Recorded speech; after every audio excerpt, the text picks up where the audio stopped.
इसमें हमने देखा कि वज़रा खारजा के जो राब्ते हैं वो काफी ज्यादा एक्टिव हो गए हैं पूरी दुनिया में। हमने देखा है कि वो सारी सूरत-ए-हाल मॉनिटर भी कर रहे हैं। लेट्स सी इसमें क्या बनता है। अब मैं आता हूं जी मियां शाहिद की तरफ। मियां शाहिद, बड़ी शिद्दत से इंतजार रहता है जिस फैक्ट एंड फिगर के साथ आप आते हैं और मुंह तोड़ जवाब देते हैं उस गोदी मीडिया को। अभी मैं सिर्फ आपके लिए इतना बता दूं कि $83 बिलियन का नुकसान हो चुका है कल से अब तक विद इन 2 डेज भारतीय इकोनॉमी को। अगले फैक्ट्स एंड फिगर आपके हवाले जरा डिटेल में बताएं, कहां कहां हमला हुआ और ये जो नूर खान एयरबेस पर बात की जा रही थी हमले की, इसमें कितनी सदाकत है, कितना नुकसान अनफॉर्चुनेटली हमें उठाना पड़ा है, या फिर ये सिर्फ गोदी मीडिया के ये उसी तरह के फीके नारे हैं? मियां शाहिद। हमजा तफसील सुनिएगा, मैं दोनों दास्तानें आपको सुनाऊंगा, एक बुज़दिली की दास्तान और एक फतह की दास्तान। तो कल रात को ही एक फेक न्यूज़ का सिलसिला शुरू हो गया था। 9 बजे से ये फेक न्यूज़ चलना शुरू हो गई और वहीं से साजिश जो है वो शुरू हो गई इंडिया की, और पता लगना शुरू हो गया कि इंडिया को बड़ी साजिश में जो है वो मुलव्वस हो चुका है।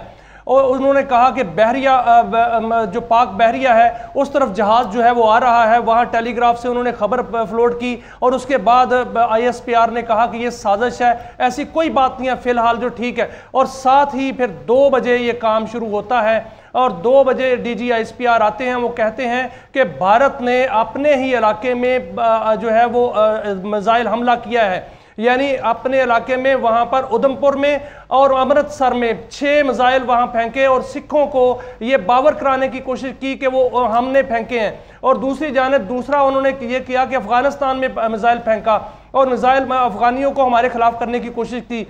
ये चीज़ चल रही थी तो साथ ही वहाँ इस्लामाबाद रावलपिंडी में धमाकों की आवाज़ आई। मैं वहाँ यहाँ पर लम्हा बलहा मौजूद था।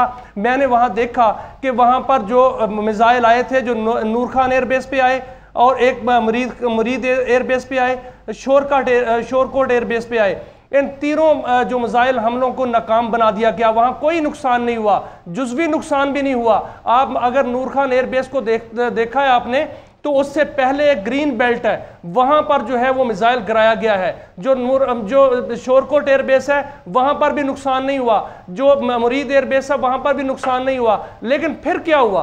फिर ये हुआ कि अल्लाह के नबी सल्लल्लाहु अलैहि वसल्लम की सुन्नत पर अमल करते हुए दुश्मन पर रात को हमला नहीं किया जो बुज़दिल दुश्मन ने किया था।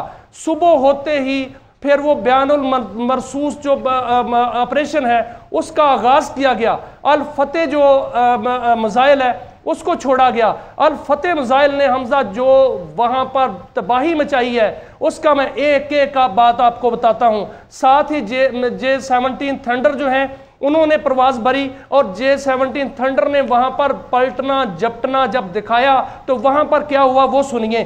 तो वहां पर जो अल फतेह चला तो उसने अखनौर में एविएशन का एक बेस तबाह कर दिया, बरनाला में एयर बेस को तबाह कर दिया गया, बिम्बर गली में भारतीय ब्रिगेड हेडक्वार्टर को तबाह किया गया, बठिंडा में एयरफील्ड को तबाह किया गया, चंडीगढ़ में एयरफील्ड को तबाह किया गया और भारतीय मिलिट्री सैटेलाइट को जाम कर दिया गया, नाल एयर बेस को तबाह किया गया, फलौदी मिलिट्री बेस को तबाह किया गया और वहां पर जो है वो उत्तरलाई एयर बेस को तबाह किया गया, बूज एयर बेस को तबाह किया गया, श्रीनगर एयर बेस को तबाह किया गया, जम्मू एयर बेस को तबाह किया गया, अरवंती एयर बेस को तबाह किया गया।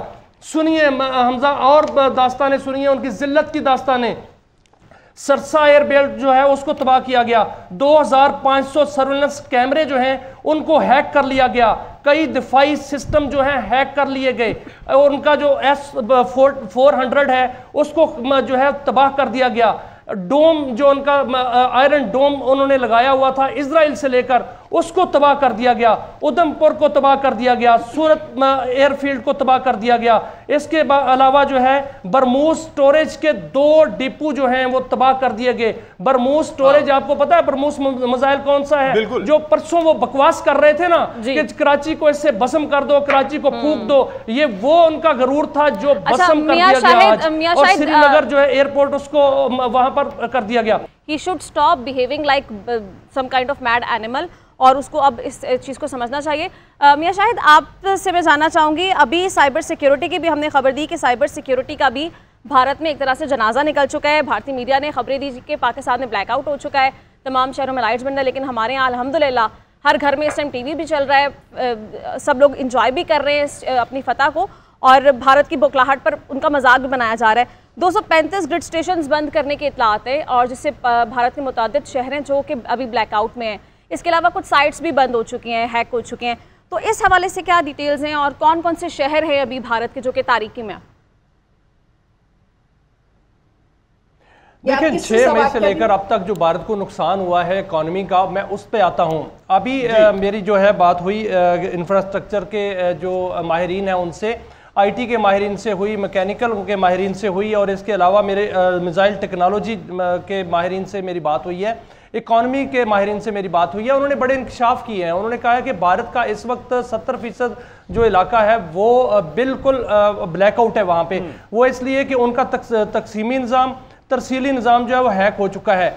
उनका जो 235 जो ग्रिड स्टेशंस हैं वो बंद हो चुके हैं। उनके जो सोलर पावर प्लांट्स हैं और उनके जो विंड पावर प्लांट्स हैं वो भी बंद हो चुके हैं। अच्छा, इसका नुकसान क्या है? इसका नुकसान जो बताया गया है कि जो मिसाइल टेक्नोलॉजी का नुकसान है, इंफ्रास्ट्रक्चर का जो नुकसान हुआ है, बेसिस पे जो आईटी का नुकसान हुआ है, जो इस पर जो पावर सेक्टर का नुकसान हुआ है, $100 अरब का नुकसान बताया जा रहा है जो डायरेक्ट नुकसान हुआ है। और जो इसका इम्पैक्ट आएगा, जो आगे जाके जो पूरा इम्पैक्ट बनता है वो $300 अरब का बनता है। ये बहुत बड़ा नुकसान उनकी इकॉनमी को हो गया है, क्योंकि इनका जो डिफेंस सिस्टम है वो बहुत महंगा सिस्टम है। इनका जो आईटी का सिस्टम है उस पर बहुत बेतहाशा पैसे खर्च किए थे, क्योंकि ये माइक्रो ग्रिड पे आ गए थे और स्मार्ट ग्रिड पे आ गए थे। इनका सारा सिस्टम जो था वो आईटी बेस्ड था, वो सारे का सारा हाईजैक हो गया और सारे का सारा चोक हो गया। अब इनको दोबारा वो रिस्टार्ट करने के लिए एक पूरी एक्सरसाइज करनी पड़ेगी, बहुत अरसा लगेगा। इंफ्रास्ट्रक्चर को बनाने के लिए बहुत अरसा लगेगा। ये सारे का सारा जो इसका नुकसान बनता है वो $100 अरब का बनता है और $300 अरब का इम्पैक्ट आएगा। ये कहा जा रहा है कि उनकी जो स्टैब्लिशमेंट है उसमें बहुत ज़्यादा लड़ाइयाँ शुरू हो गई हैं इसी पे कि नुकसान कैसे बर्दाश्त करेंगे। पाकिस्तान ने जो हमला किया है उसका जो अभी इम्पैक्ट है वो क्या आएगा, अवाम को क्या जवाब देंगे। मोदी जी वो गिरफ्तार होने जा रहे हैं। मैं एक खबर देने जा रहा हूँ कि मोदी जी गिरफ्तार होने जा रहे हैं, क्योंकि वहाँ अंदर से जो आवाज़ें आ रही हैं वो ये आ रही हैं कि मोदी साहब को गिरफ्तार करें ताकि अपनी अवाम को मुतमिन किया जाए। उनकी हुकूमत ख़त्म होने जा रही है। भारत को बहुत बड़ा नुकसान हुआ है, इससे कोई शक नहीं, क्योंकि भारत की इकॉनमी जो है वो हम कहते हैं बहुत बड़ी इकॉनमी है, वो कोई बहुत बड़ी इकॉनमी नहीं है। जो काजी साहब ने फरमाया बिल्कुल ठीक कहा कि भारत में 98% लोग जो हैं वो गुर्बत की सतह से नीचे रह रहे हैं, उनको रोटी नहीं मिलती 2 वक्त की। कहाँ की इकॉनमी है? और अब जो भारत ने हमारा बुरकस निकाल लिया है, इसका इम्पैक्ट जो $300 अरब तक आएगा वो कैसे पूरा होगा? तो मुझे लगता है कि मोदी जी की हुकूमत भी जा रही है और भारत के अंदर जो सिख बरादरी है वो बगावत करने जा रही है। भारत में जो सिख फौज है वो बगावत कर चुकी है, क्योंकि वो अपनी वर्दियां जला के नारे मार रहे हैं। और जो बाकी जो वहां पर जो तहरीकें चल रही हैं वो एक्टिव हो चुकी हैं। अब मोदी जी अपना भारत बचाएं। पाकिस्तान के साथ उसने क्या लड़ना है? पाकिस्तान के साथ तो जो साजिश करनी थी वो कर ली। अब जो इजराइल के साथ मिलके गठजोड़ उसने करना था वो कर लिया। इजराइल की पूरी टेक्नोलॉजी वहां भस्म हो गई। उनके जो ड्रोन थे वो 80 ड्रोन के करीब जो है वो हमने यहाँ मार गिराए, और वहाँ पर जो उनका आयरन डोम था वो वहाँ पर JF थंडर ने मार गिराया, और जो उनका S-400 था वो भी ख़त्म हो गया। इतना महंगा सिस्टम, इतनी महंगी टेक्नोलॉजी भारत की ख़त्म हो गई। और उनका जो इंफ्रास्ट्रक्चर जिस पर उनका बड़ा नाज था कि यहाँ हमला नहीं हो सकता इन बेसिस पे, वहाँ हमले होके वो खंडर बन चुके हैं। उनके वहाँ जो ब्रिगेड हेडक्वार्टर तबाह किया गया है, आपको पता है उस पर कितना इनका खर्चा आया था? उनके बटालियन हेडक्वार्टर्स पर कितना खर्चा आया था? उनका सैटेलाइट सिस्टम जो है मिलिट्री का वो खत्म हो चुका हुआ है। एयरफोर्स का पूरा नेटवर्क का सिस्टम खत्म हो चुका हुआ है। इस वक्त भारत उस धरती पर जो है वो एक खिलौना बना हुआ है, एक स्ट्रक्चर, एक बुत बना हुआ है जिसमें कोई जान नजर नहीं आ रही। उनका मीडिया किधर है जो कहता है, जो सीटी बजा के आ रहा है ना, ये पाकिस्तान से अल फतेह आ रहा है। अल फतेह ने आज जो वहां पर तबाही पटी है वो, और जो हमारे JF थंडर ने वहां पर तबाही मचाई है, वो उनको याद रहेगी, क्योंकि उन्होंने मस्जिदों पर हमला करना सीखा है। मुझे पता है कि पहलगाम वाक़े के पीछे क्या था।